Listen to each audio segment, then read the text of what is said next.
Hi everyone, this is Joanna, and today I'm going to be debating annual performance reviews, Underperform, the pros.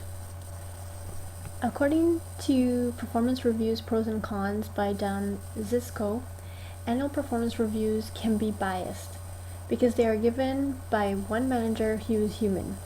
For example, if a manager comes in and judges an employee right away without getting to know them, he or she might not give that employee a good review. The review may seem to be one-sided, showing the bias of the manager. Not all the time everyone has a new manager, but it can happen.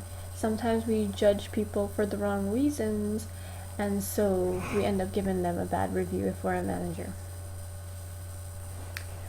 According to the same article, when a review takes place once a year, it can leave an employee feeling blindsided. This usually happens when a manager believes there is room for improvement, and it was never communicated before to the employee. So if the employee was performing adequately throughout the course of the year, the manager may not have mentioned the areas for improvement.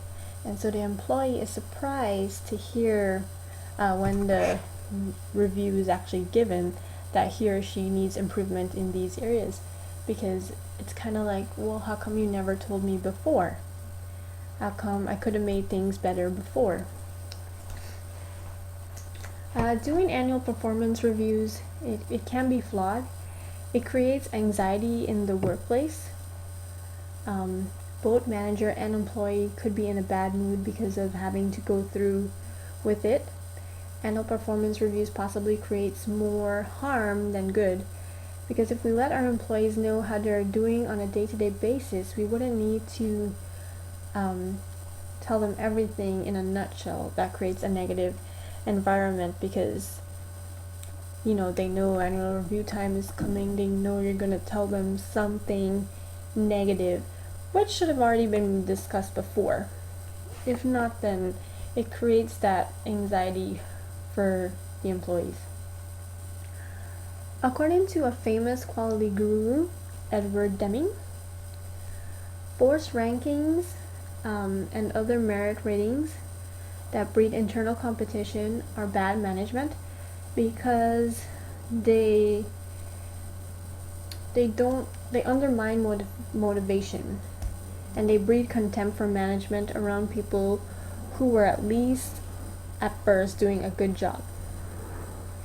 He had also argued that these systems do require managers to label people as poor performers even though their work is within the range of high quality.